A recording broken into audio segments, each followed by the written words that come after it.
Halo Sobat ATR BPN. Sobat, kalau kalian ngurus sertifikat tanah nih, pernah kepikiran nggak sih kenapa tanah kalian tuh harus diukur? Kenapa ya nggak cukup dengan pasang patok aja di rumah sebagai penanda batas tanah kalian? Kalian pasti bertanya-tanya dong. Nah, kali ini saya lagi sama beberapa orang yang emang ahli di bidangnya dalam pengukuran tanah. Saya lagi bersama dengan Mas Alfa dan Mas Gali. Tepuk tangan semuanya. Halo, Mas. Halo. Oke, Mas. Ada beberapa pertanyaan dari masyarakat ya, Mas. Terkait dengan pengukuran tanah nih, Mas.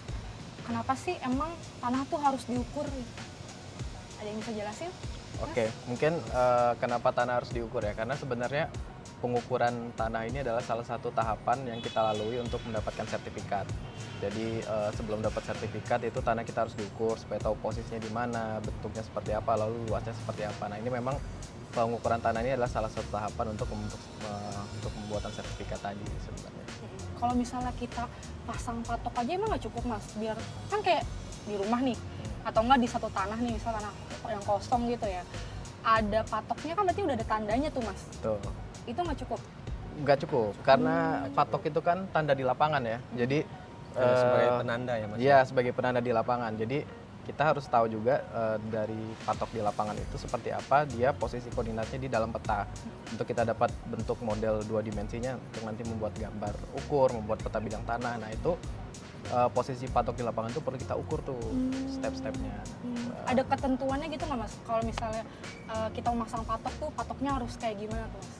Ada. Ada ketentuannya yang tentunya itu ada standar yang memang dari BPN juga ya. Biasanya itu ada patok berupa beton. Karena kadang-kadang masyarakat juga asal patok tuh bambu asal dipatok, nah Iya. itu nggak boleh itu. Oh, kalau bambu tuh nggak boleh? Sebetulnya boleh, karena dia lebih bagus patok yang memang betul-betul patok. Contoh misalkan ada pipa dikasih semen itu lebih bagus. Karena kalau patok kayu atau ini kan sebetulnya bisa Kalau rusak yang ya. nggak permanen tuh gampang rusak, gampang dicabut.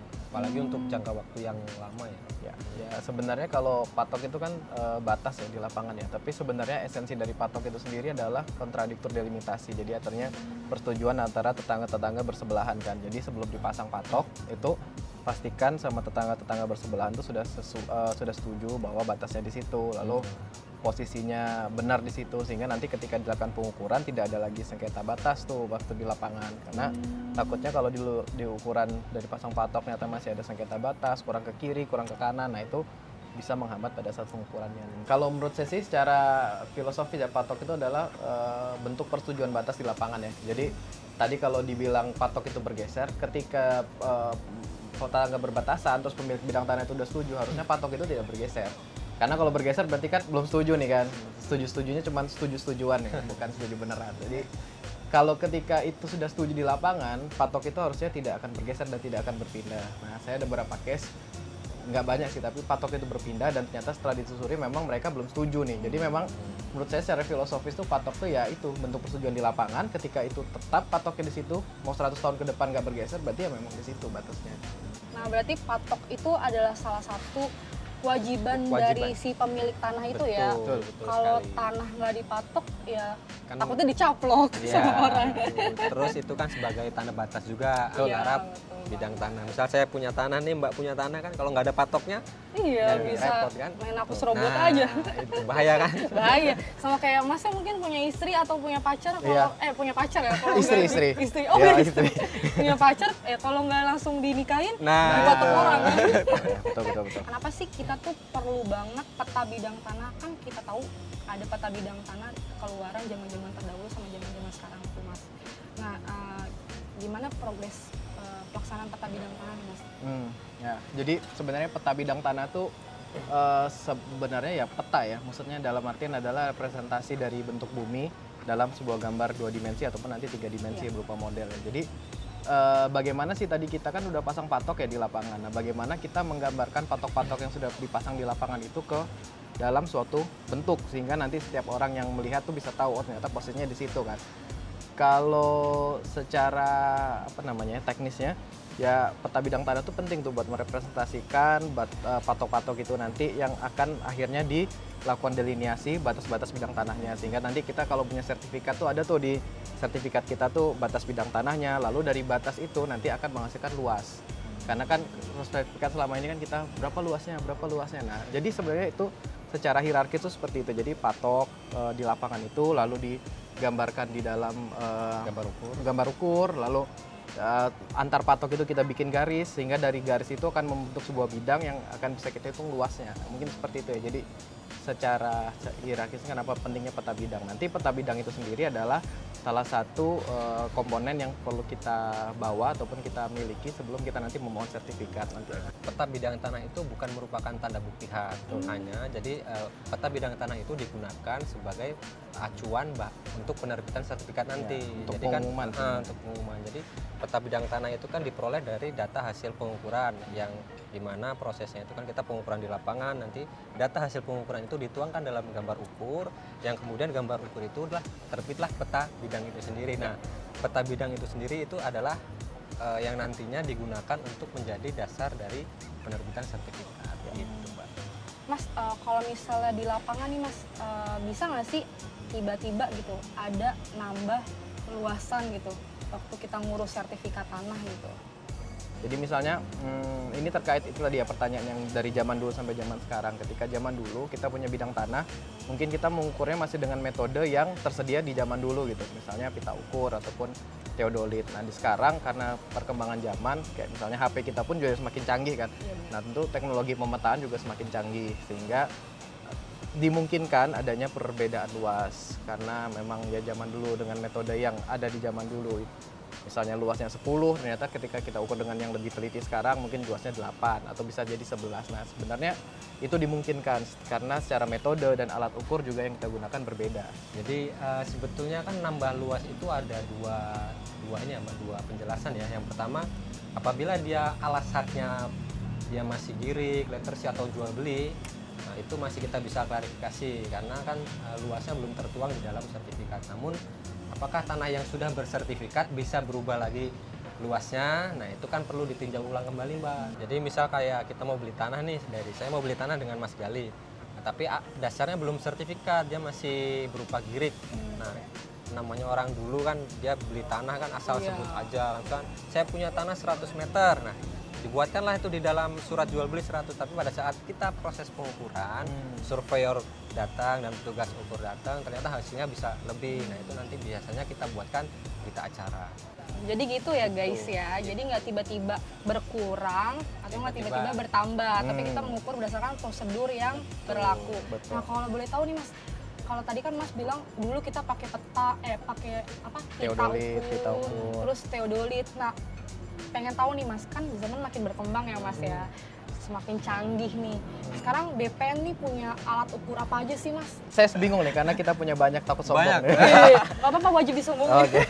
Jadi ya itu tadi ya. Jadi walaupun tadi saya bilang pita ukur terus teodolit itu alat lama, tapi bukan berarti sekarang nggak dipakai. Jadi kita tetap ada pita ukur, tetap ada teodolit, total station. Lalu untuk terrestris, terus yang ekstraterestrialnya kita punya receiver GNSS geodetik, itu yang bisa ukur batas bidang tanah sampai ketelitian milimeter ya. Jadi penggaris kita tuh aja kan senti ya, ini bisa sampai milimeter, itu GNSS geodetik. Lalu untuk yang lain lagi kita punya UAV namanya Unmanned Aerial Vehicle. Jadi itu yang bisa mengukur secara fotogrametris, jadi dari foto udara, lalu nanti kita lakukan koreksi, biasanya kita gunakan untuk peta kerja ataupun peta acuan. Nah itu UAV. Terus juga kita menggunakan citra satelit resolusi tinggi nih. Citra satelit resolusi tinggi ini wahananya ya di satelit, lalu dia punya sensor yang bisa memotret keadaan bumi sekarang.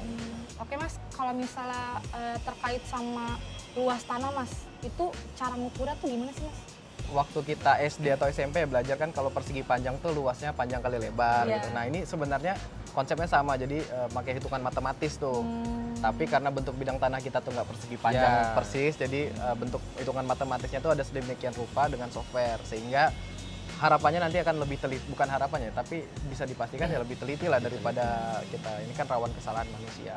Jadi masyarakat udah nggak perlu khawatir Nggak perlu dan khawatir. takut lagi ya Betul. semuanya. Nggak perlu was-was beli tanah kurang lah. Iya, nggak perlu was-was nih. Kalau udah diukur ya. Udah diukur. Kalau belum diukur masih was-was bisa. Ya, kalau masih belum diukur Berarti kita nggak tahu nih. kalau kita kedatangan petugas ukur jangan was-was teman-teman. Ya, Karena sebenarnya teman-teman yang di lapangan ini yang justru menyelamatkan aset kita kan, ya, tanah kita kan. kita yang ngecek lah istilahnya kan Iya, batas-batas ngecek. bidang tadi. Kalau misalnya Mas melakukan kegiatan pengukuran Mas, apa aja sih Mas yang perlu ada ketika saat itu Mas? Pada saat pelaksanaan pengukuran itu yang pertama harus ada pemilik tanah tersebut atau yang dikuasakan. Itu yang pertama. Kemudian kayak administrasi berupa dokumen, surat pernyataan pemasangan tanda batas itu harus ada, dan dokumen-dokumen alasan secara fisiknya itu harus ada juga. Kemudian tetangga batas, disaksikan saksi-saksi juga itu lebih untuk Tetangga batas tuh minimal berapa tuh Mas? Biasanya? Sekeliling. sekelilingnya, Sekeliling sekitar utara, rumah ya? selatan, Ya. barat, timurnya. Diupayakan hadir, tapi kalaupun tidak nanti kan ada surat pernyataan tanda batas dan persetujuan tetangga berbatasan itu mungkin Sudah cukup.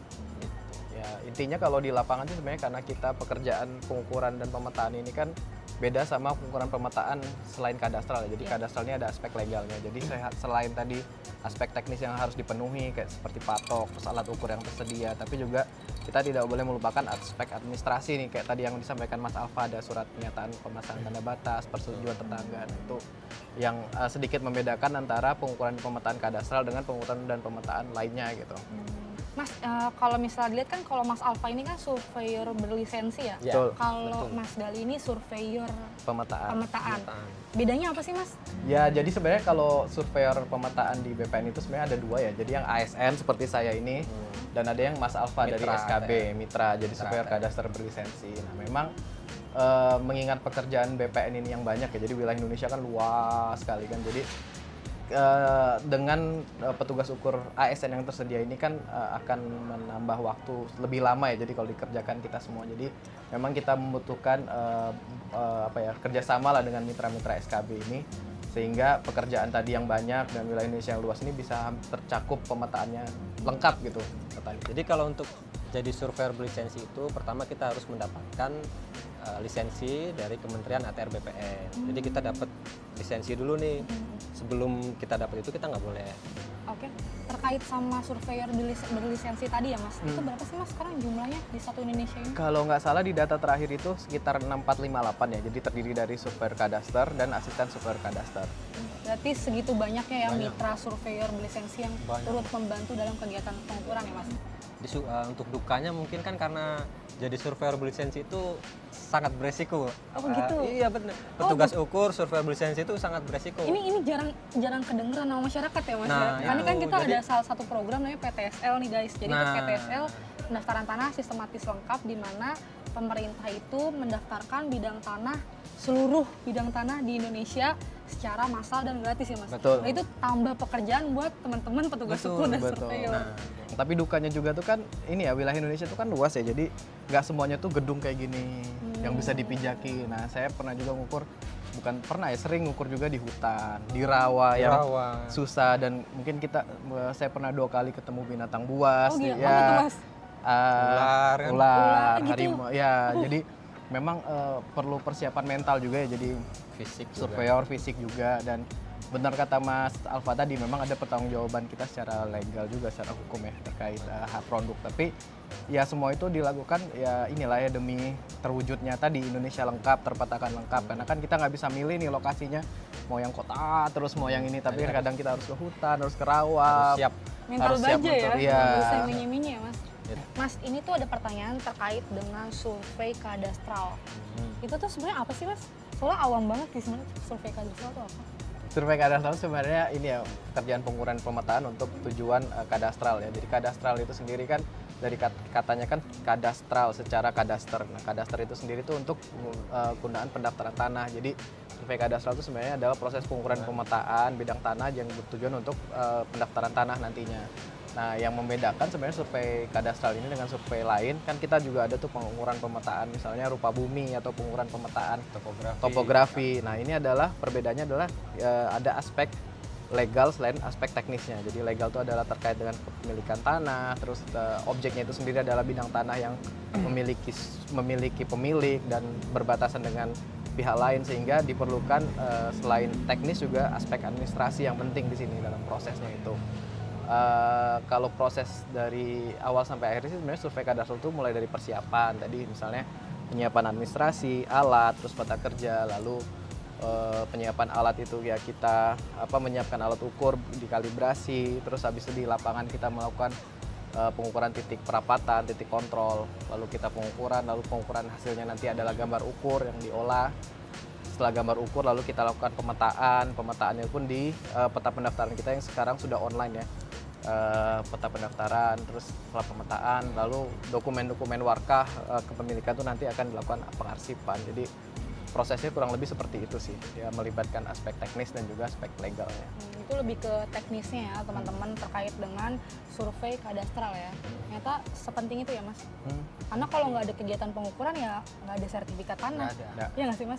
Nah kalau terkait kita punya kan yang namanya Bumi ATR BPN tuh, dimana kita bisa melihat peruntukan tanah ini untuk apa, ini apa gitu. Itu ada kontribusi dari teman-teman petugas ukur apa nggak? Iya, jadi kalau Bumi itu kan sebenarnya peta yang di sana kan hasil dari teman-teman petugas ukurin yang di lapangan kan. Ketika setelah diukur, dipetakan, lalu diupload di peta pendaftaran yang bisa dilihat online sekarang melalui Bumi. Bisa akses ya. Semua bisa akses. Jadi fungsi kontrolnya pun selain kita ada beberapa QC juga setelah keluar masyarakat pun bisa langsung melihat produk kita, sehingga nanti ketika ada ketidaksesuaian ataupun keberatan bisa langsung menyampaikan kepada kita. Nah, jadi teman-teman tuh masyarakat bisa mengontrol pekerjaan dari kita juga ya Mas ya, dari Bumi ATR BPN gitu. Nah, Untuk ngecek sih. ya untuk ngecek peruntukannya ya Mas ya. Tadi kita tuh udah ngobrol banyak sama Mas Alfa sama Mas Gali, terus jadi banyak banget tahu kan tentang patok tanah, tentang pengukuran tuh kayak gimana, prosesnya, suka dukanya ya Mas ya. Dan yang paling saya tangkap sih kayaknya ideal banget jadi petugas ukur ya, buat jadi mantu idaman ya Mas. Iya. Mungkin ada yang ingin disampaikan terakhir kepada masyarakat Mas, pesan-pesannya Mas? Mas Alfa dulu. Kalau saya sih sebagai pelaksana di lapangan, Sebagai mitra juga ya ya Mas ya? sebagai mitra ATR BPN juga, sebagai surveyor berlisensi juga, mengingatkan ke masyarakat untuk lebih peka terhadap pemasangan tanda batasnya. Terus apabila sudah bersertifikat tanahnya, tolong dipelihara tanahnya. Dalam arti dipelihara itu ya tanda batasnya dicek, jangan hanya punya tanah tapi dibiarkan. Ya. Nah itu hanya menimbulkan konflik nantinya.